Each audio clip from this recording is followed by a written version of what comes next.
Hello ladies and gentlemen, welcome back to another episode of Raynday Gaming. My name is Raynday, and today we're taking a look and talking about the new weapons and the gunplay patch in Realm Royale, and talking about the new adjustments and how this patch is probably the best feeling patch since one of the major patches before that had, I believe, taken away the ability to craft legendary weapons in the Forge just last weekend. So there's been a lot of improvements this week. I want to talk about just the general feels of that and what has been done on the Realm Royale side to make that so good.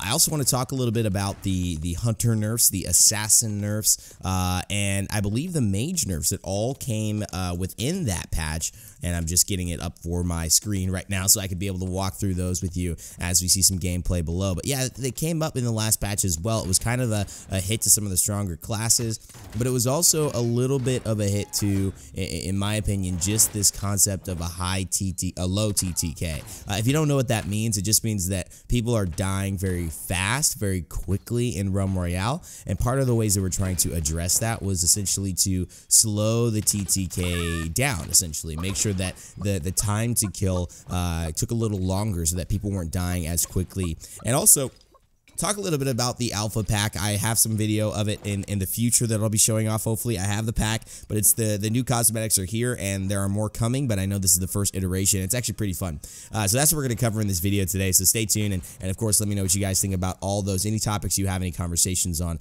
start them in the comment section below. Now, talking about this gunplay patch, because as you guys may be watching, you know, obviously the game is different because I land and I start with 400 armor. That is a really unique difference that has started now. One of the adjustments that was made in this patch is that everyone now starts with this 400 armor, and that when you pick up armor, you gain less per piece. So each individual armor piece now has a maximum of, at a legendary rarity, 200 armor it can give you. It's still the exact same number. You end up with 1200 armor, I believe, but it's still just means that you start off a little bit more. So the first engagements are a little longer. It's not this quick, like, oh, 3 shots, I'm dead. It's really 4 shots, I'm dead now from a 400 damage weapon. And it can really allow for some more outplaying, outmaneuvering, and obviously longer engagements so that people don't die as quickly. By the way, I'm just distracted too because I've been listening to the Drake album this morning, and it is sick. Scorpion is already turning out to be a classic. I love it. Let me know what you guys think about that as well. I just had that on my mind. My Spotify is open on the right side. Us Spotify users had to freaking wait like 12 hours for Apple Music to get off their exclusivity. Okay, Apple. Like, really? Come on. That better have been worth tens of millions of dollars, because everyone wants to listen to it at midnight. I had to go to bed and then wake up and see all the tweets about it. I'm not mad. I'm just saying. Let's move on.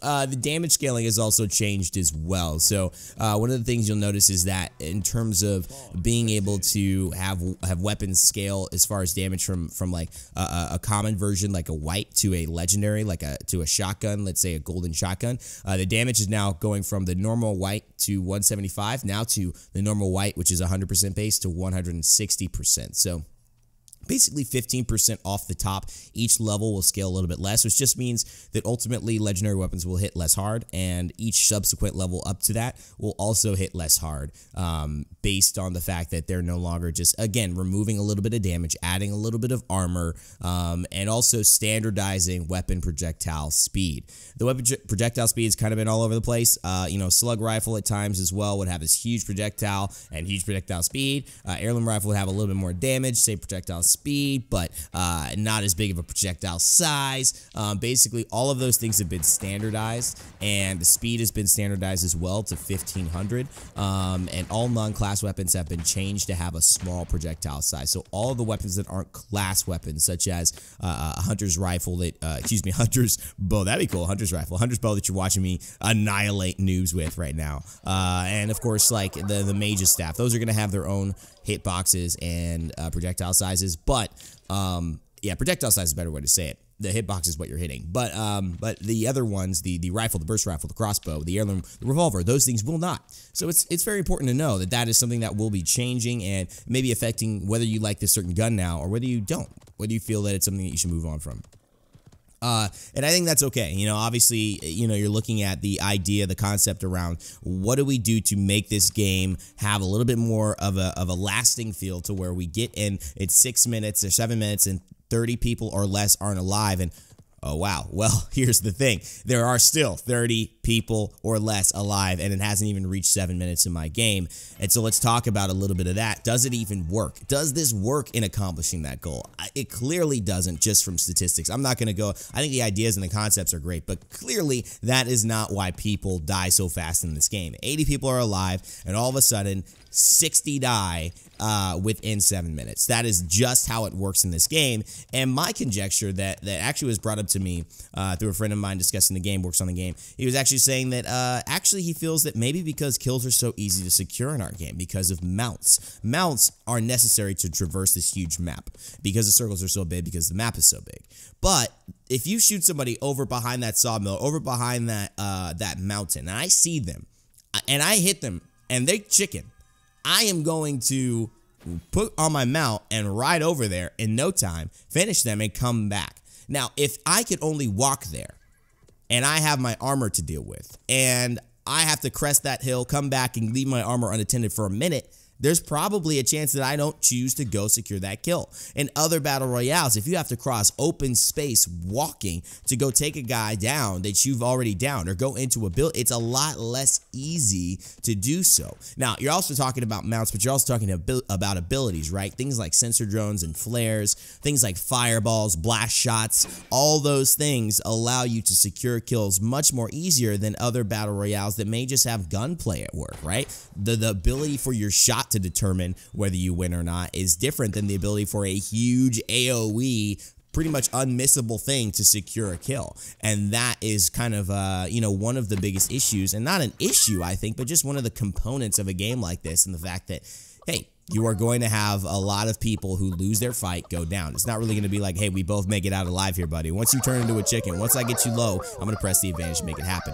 But I want to know, sometimes people are the smartest designers, and sometimes they're the dumbest. I'm not gonna lie, sometimes you guys are dumb, but sometimes you are super smart, and I want to know what you guys think. What do you think is up with the TTK here, and to change it, and what would you do in this situation of, hey, maybe I'm trying to make this game so that more people are alive after 7 minutes, or that there's more people in the final circle? What are your thoughts around that? Because I know that's been something the community's been bringing up, and I definitely second it, and I would love to hear your thoughts about it below. Let's talk about some of the nerfs as well, and some of the places that I think all these classes stand after this gunplay patch. And I'll also talk about some of my guns in just a moment as well that I think should really be contributed on to be adjusted, because I think they have some potential, and also some guns that should never ever be in the game. I think, first of all, talking about the class nerfs, the Mage, the Hunter, and the Assassin all see nerfs to their major AoE abilities. The Fireball from the Mage has been reduced to 450, 600, 750, 900 to now 450, 540, 630, 720. So now scaling as of a factor of 90 instead of 150, getting you to 720 at the max rank. The reason that's important, you could still kill a chicken with a fireball, and that is very efficient. Sometimes you don't have a gold weapon to hit over 700 to one-shot a chicken, but if your fireball can still do it, that's very efficient. You can get back to your fight, even if you're 2v1ing, or if you're just trying to clean something up and then get into a safe spot. I don't feel like it needed to ever be 900, so I think that this is still going to be viable and good. And again, the root of why the Mage's burst is so strong is due to the Stone Spear, the potential for that to headshot, the ability for that to have such a fast projectile speed, which was just an insanely strong buff. It is essentially doubling the projectile speed on that weapon. It is like a semi-automatic just blunderbuss heading towards you, in combination with 720 damage on top. There's no reason why you shouldn't still be dying, and mages are still good.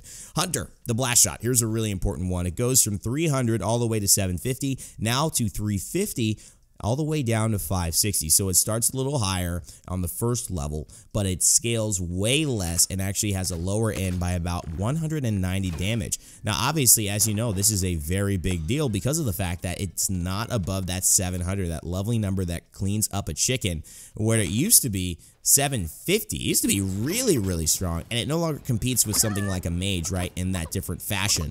I'm very curious how this is going to play out. Blast shot was kind of my favorite ability with a hunter. As you guys know, I play a lot of hunter. It was really my favorite ability combined with something like a flare. I really love blast shot flare or blast shot withdraw. I think those two combinations are really strong in a hunter and allow you to give some burst, allow you to 2v1, allow you to do some really fun things once you get your entire loadout, though. It's very risky, and it doesn't always happen, but when when you get it, you are in a great position, and that's kind of how I like it. So this is going to be interesting. I'm not sure if I love this one, but let me know what you guys think. It's still fine. It's just not as good as it was. I think this makes it easier to go with flare withdraw than going for blast shot withdraw when you're running your hunter. And this game actually ended up going for proximity mine, so that's actually pretty fun as well. Assassin, the concussion bomb gets taken down. Now this is an absolutely, I think, okay nerf.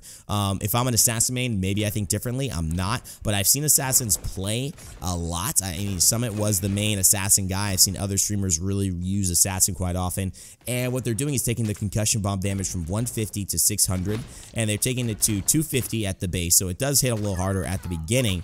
So if you get a white concussion bomb, you might be able to do something with it early game, and now it will only scale up to 400. There's no reason why this weapon that gives you a free shot if you hit somebody up into the air should be doing 600 damage. That's a decent amount of damage. It should not be doing more than a blast shot. I guarantee that. It is a movement skill, or it's a move use skill. That is always the way Poppy Bomb is when translated from Paladins.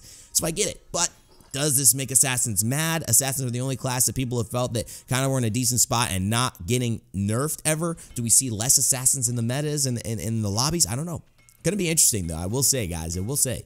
And again, you know, the armor adjustments that I've talked about. Now let's talk about weapons. Let me get critical about weapons, because I do want to get critical about weapons, and it's certain weapons in general. You know, there's a saying of things that Realm Royale players never say, which is that, yes, I got a Venom Pistol. Never heard someone say that. Never will ever hear anyone say that. And to me, you got two options with this gun that's changed 4 times now. You got 3. All right, you completely redesign it again, okay? And maybe it's good this time. Maybe you send the projectiles back, take away the hit scan. Maybe it's something that you include, you know, you take away the 3 bursts and you turn it into a 1 bit, like a shot that just does a little bit of poison damage afterwards, right? It has its own poison effect. It just is the same slug, does a little less, but it gives you a poison effect. So you do less damage, but you get that damage over time, maybe. So, you know, you're compromising the immediate burst for something that could maybe be healed up if they drop a healing totem right away.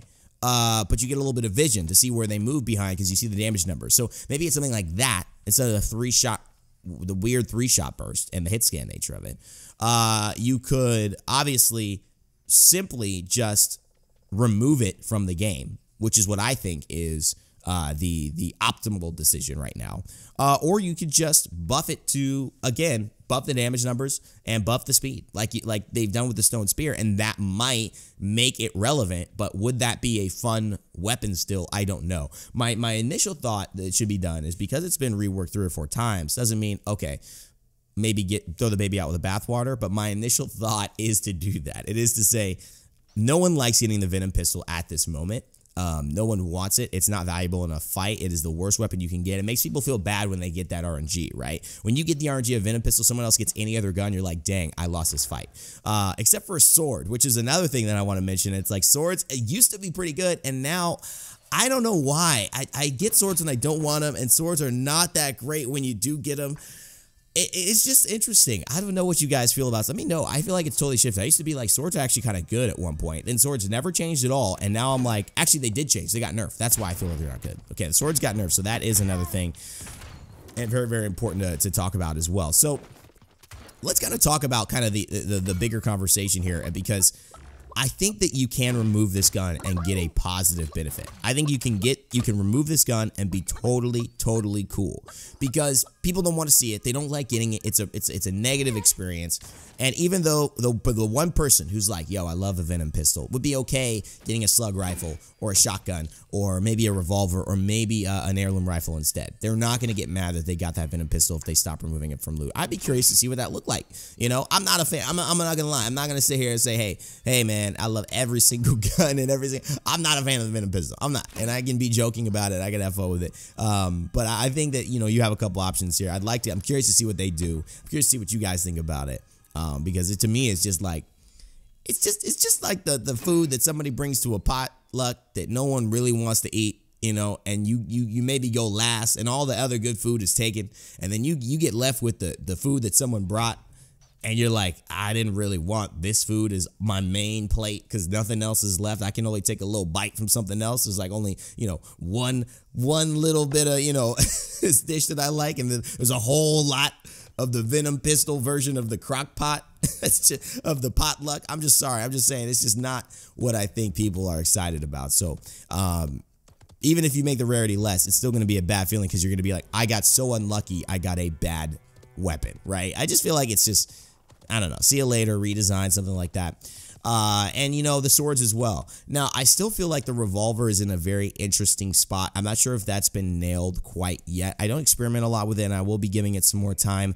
But the revolver, when it first came out, was a hit scan, kind of fast, quick shot thing that was like Androxus. Now, with the projectile nature, it does have decently quick shots, but I always question why to use this versus an heirloom rifle versus a slug rifle versus a crossbow. All of these guns have him beat pretty much as far as range and as far as utility and as far as damage output. So I'm just curious where that gun is going to land. It's a gun that I really like. I love Androxus's gun. I really love if that could be a viable, because I think it's a high skill cap gun.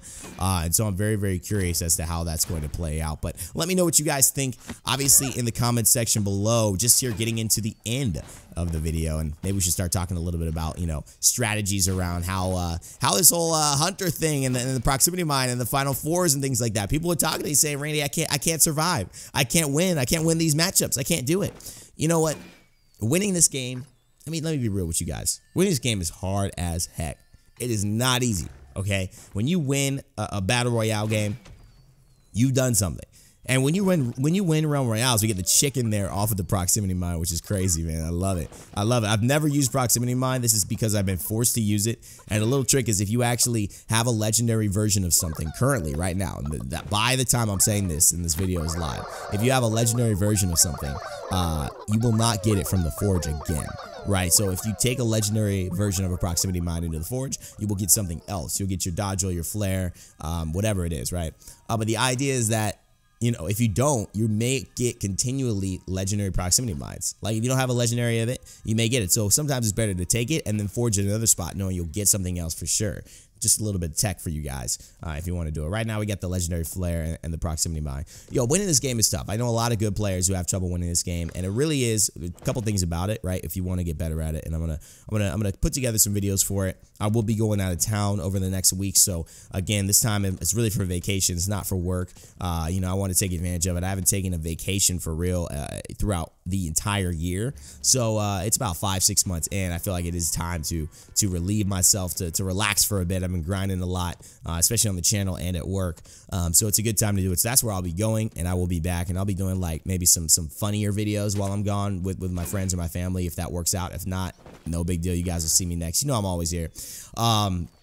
But it's just not an easy game to win, and you have to have patience. You have to understand that sometimes being the first person to shoot is a negative. It is a bad thing, and it is not something that you can do without confidence in how you're going to approach a fight. A lot of it more is just about learning what your strengths and weaknesses are, though, as a character. And when you get to understand a character's strengths and weaknesses, you know how you must then take a fight against another character if you understand their strengths and weaknesses. I'll liken it to one of our pros in the paladin scene who says that, you know, I'm a frontline main, and I want to be the best frontline in the world, the tank.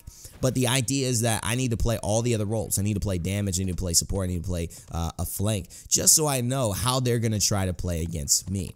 Now, when you could do that in Realm Royale, when you could play an assassin, an engineer, and know exactly what they're going to try to do, if you choose to be a hunter and you know those matchups, not just those matchups in general, but those matchups then against the hunter, you will put yourself in a great position to take only the fights that work for you. I think that's the biggest thing that has lost me. I just gone into the moments I lose my games, I'm like, huh, I really didn't take a good fight there. That was not a good fight. The biggest key to sometimes Realm Royale making it happen is just saying, you know what? Let's just maybe regroup. Let's take a second. I got shot there. Let me just hide. Let me just hide and heal up. Like, he stopped me. I don't know where he's at. No reason to start trying to shoot back in the middle of the open, saying, hallelujah, please don't hit me with a sniper from long distance. Please. That's not what we're going for. We're not looking for divine intervention to save our lives. We just want to do the smart thing. And when you do that, more often than not, players will be on the side of not doing the smart thing. Right now, we got a guy who's just absolutely hiding in this game. And another thing is that if you don't forge, if you don't take risks, if you don't do that, when you get to this stage of the game, there is no way you are going to win this last fight. It is not a game of luck where you can come up, shoot a guy 2 times, right, and just do it. it's just not that kind of game, man. People have enough armor. They've got enough abilities to buy time, to create space, to throw you off, to respond back with damage. It's just not going to happen. I do not suggest hiding in a hiding in a building or somewhere else like this in a top 2 situation. You got to make your move, and you got to decide when you're going to do it. Because otherwise you will be just getting shot at. That is literally the only other alternative. You were just going to stand there and get shot at, and that is how it's going. We see him. There it is. There it is right there, baby. There it is, and he's just hiding, and you get the flare, and we know exactly where he is. He's not moving very much, is he?